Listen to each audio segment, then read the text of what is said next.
ये कहानी मैं मेघा के पॉइंट ऑफ व्यू से बताने जा रहा हूँ।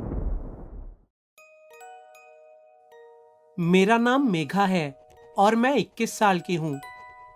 वैसे तो मैं गुजरात से हूँ, पर अभी मैं मुंबई में रहती हूँ और यहाँ पर एज अ फैशन डिजाइनर काम करती हूँ।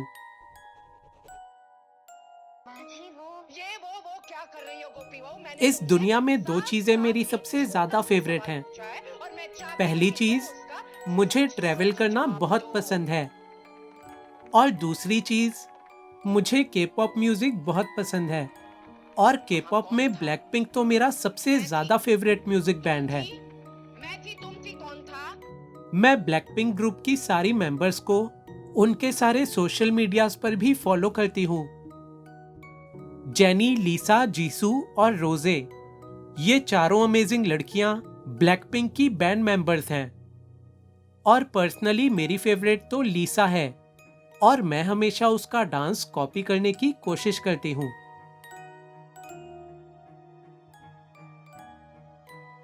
अभी मैं आपको बताती हूँ ब्लैकपिंक से ही रिलेटेड एक घटना के बारे में, जो कि मैंने पिछले साल यानी कि 2022 में एक्सपीरियंस करी थी। वो अगस्त का महीना था और एक दिन मैं अपना इंस्टाग्राम स्क्रॉल कर रही थी।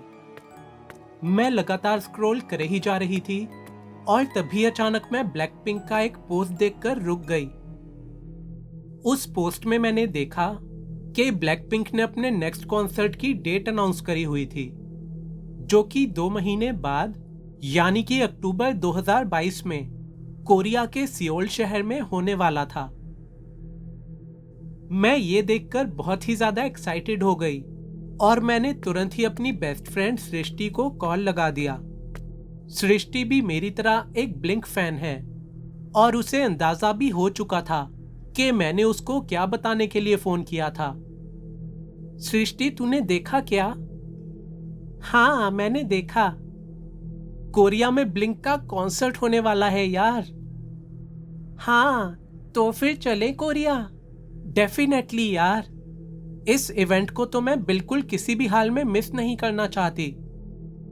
समय बीता और 2 महीने बाद हम दोनों मुंबई एयरपोर्ट पर थे, हमारी पहली कोरिया ट्रिप के लिए। और जल्दी ही हम एयरपोर्ट को पीछे छोड़ कोरिया की दिशा में उड़ चले। सियोल शहर में लैंड करने के बाद जब हम टैक्सी से अपने होटल जा रहे थे, तो हमें सड़कों पर बड़े बड़े ब्लैकपिंक के होर्डिंग्स लगे हुए दिखाई दिए और उनको देखकर हम दोनों की एक्साइटमेंट 100 टाइम्स ज्यादा बढ़ गई थी। शाम के करीब 8 बजे हम दोनों हमारे बुक किए हुए होटल में पहुंचे। हमने 1.5 घंटा रेस्ट किया और फिर फ्रेश भी हो गए।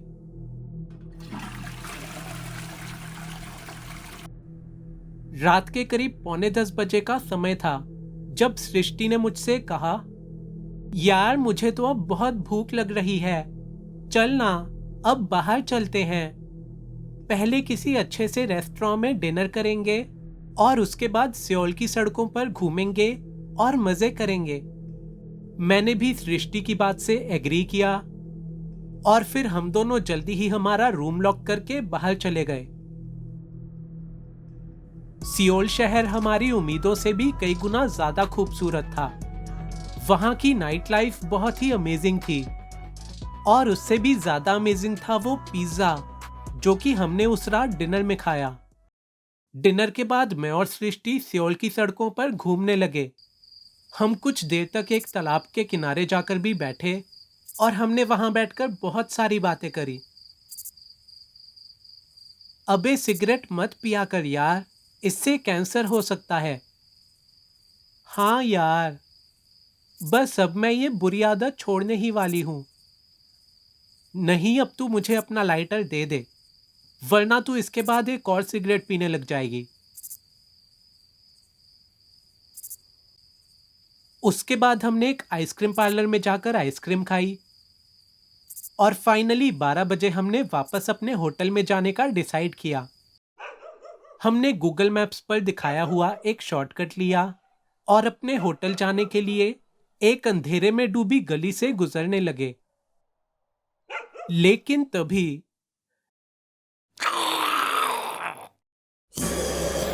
एक पुरानी बिल्डिंग की खिड़की से एक बहुत ही भयानक आवाज हमारे कानों में पड़ी।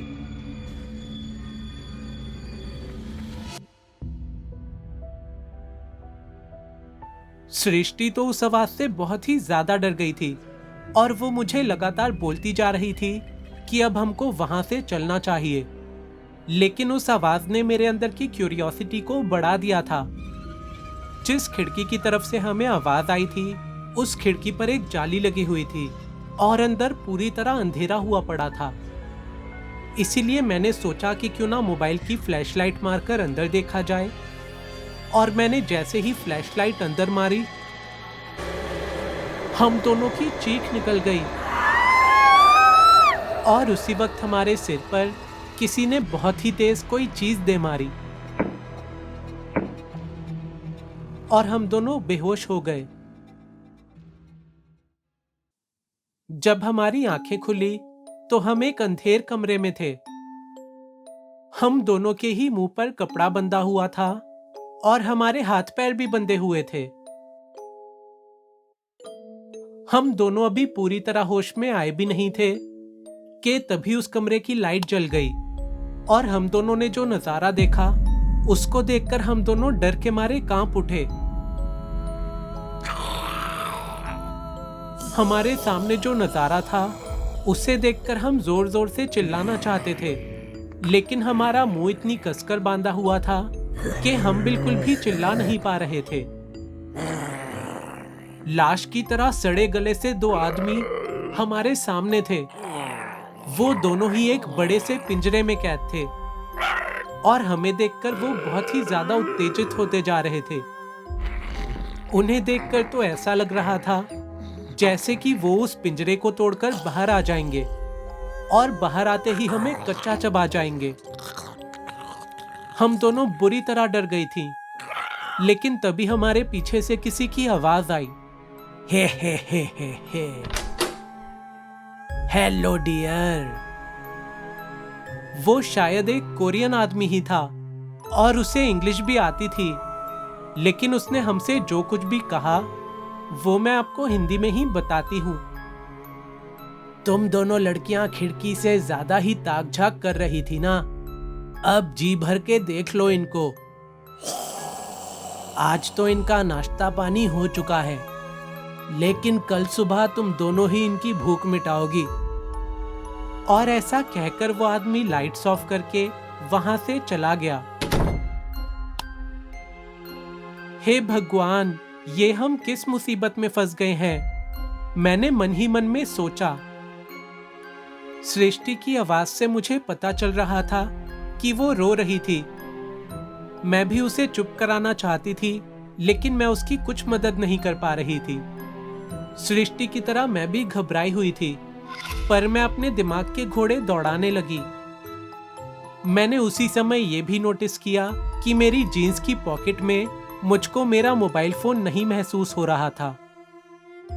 शायद जिस आदमी ने हमें कैद करके रखा हुआ था उसी ने हमारी पॉकेट से हमारे मोबाइल फोन्स भी निकाल लिए थे, लेकिन फिर भी मुझे मेरी जीन्स की पीछे वाली पॉकेट में कुछ रखा हुआ महसूस हो रहा था। मैंने किसी तरह अपने बंधे हुए दोनों हाथ अपनी पीछे वाली जेब में डाले तो मुझे सृष्टि का सिगरेट लाइटर मिला। मैं एक पल के लिए तो बहुत खुश हुई, लेकिन लाइटर जला के अपने हाथ पर बंधा कपड़ा खोलना एक बहुत ही रिस्की डिसीजन था। बट फिर भी मैंने वो रिस्क लिया और लाइटर जलाकर मेरे हाथ पर बंधी गांठ को खोलने लगी। मेरा हाथ लाइटर की गर्माहट से जल रहा था, बट फाइनली मैं खुद को आजाद कराने में कामयाब हो ही गई। मैंने अपने पैरों और मुंह पर बंधे कपड़े को खोलने के बाद सृष्टि को भी जल्दी से आजाद करवाया। मैंने वहां एक टेबल पर रखी हुई फाइल उठाई और फिर हम दोनों उस खिड़की की जाली को तोड़कर वहां से भाग निकले। हमने पुलिस स्टेशन जाकर हमारे साथ क्या हुआ वो पुलिस को बताया। और उनके हाथों में वो फाइल भी पकड़ा दी। फाइल में एक भयानक एक्सपेरिमेंट से रिलेटेड कुछ पेपर्स थे और उन पेपर्स पर उस आदमी की फोटो भी लगी हुई थी जिसने हमें कैद में रखा हुआ था। उन पेपर्स की मदद से हमें उस सरफिरे आदमी के प्लान के बारे में पता चल पाया। वो एक पागल साइंटिस्ट था जिसका नाम डॉक्टर एक्स था और उसने अपने बेहुदा और विनाशकारी दिमाग की मदद से एक्सपेरिमेंट करके अपने 2 असिस्टेंट्स को मारकर उनको ज़ॉम्बी बना दिया था। वो कुछ ही दिनों में होने वाले ब्लैकपिंक के कॉन्सर्ट में अपने ज़ॉम्बीज को लोगों की भीड़ पर छोड़ने का प्लान बना रहा था। पुलिस ने उस आदमी के षड्यंत्र के बारे में सिर्फ कोरिया की टॉप सीक्रेट एजेंसीज और गवर्नमेंट के कुछ गिने चुने लोगों को ही बताया, जिन्होंने मिलकर एक डिसीजन लिया। उन्होंने सीक्रेटली डॉक्टर एक्स को उसके ठिकाने पर जाकर धर दबोचा और अब उस पागल साइंटिस्ट को हमेशा हमेशा के लिए कोरिया की सबसे बड़ी जेल में डाल दिया गया है। उसके बनाए हुए ज़ॉम्बीज को भी एक स्पेशल टीम द्वारा इंजेक्शन देकर हमेशा के लिए नींद में सुला दिया गया है। जरा सोचिए, अगर वो पागल साइंटिस्ट अपने प्लान को कामयाब करने में सक्सेसफुल हो जाता तो कुछ ही दिन में होने वाले ब्लैकपिंक के कॉन्सर्ट में मौजूद सभी लोग भी ज़ॉम्बीज बन जाते। और ऐसी घटना न सिर्फ कोरिया के लिए लेकिन पूरी दुनिया के लिए ही एक भयानक मंजर बन जाती। कोरिया के कुछ गवर्नमेंट ऑफिशियल्स ने एक डिसीजन ये भी लिया कि वो इस दिल दहला देने वाली खबर के बारे में कोरियन पब्लिक को कभी नहीं बताएंगे, नहीं तो पूरे देश में ही डर का माहौल फैल जाएगा। अगले दिन हमारे होटल रूम में कोरियन गवर्नमेंट के कुछ बहुत ही बड़े ऑफिसर्स आए और उन्होंने मेरा और सृष्टि का शुक्रिया अदा भी किया। और तो और जाने से पहले उन्होंने हमें ब्लैकपिंक के कॉन्सर्ट के वीआईपी पासेस दिए। हमारी कोरियन ट्रिप का पहला दिन जितना भयानक था, उसके बाद आए बाकी सारे दिन बहुत ही मजेदार थे। ट्रिप के आखिरी दिन तो हमने बहुत ही ज्यादा मजे किए क्योंकि वो थी ब्लैकपिंक के कॉन्सर्ट की रात, जहां हम पहले नॉर्मल पब्लिक के साथ ही कॉन्सर्ट एंजॉय करने वाले थे, पर हमारी किस्मत की वजह से अब हम वीआईपी स्टैंड्स में बैठे हुए थे और कॉन्सर्ट को एंजॉय कर रहे थे। मुझे और सृष्टि को तो यकीन ही नहीं आ रहा था कि हम दोनों वीआईपी सीट्स पर बैठकर जेनी, लीसा, जीसू और रोजे को लाइव देख रहे थे।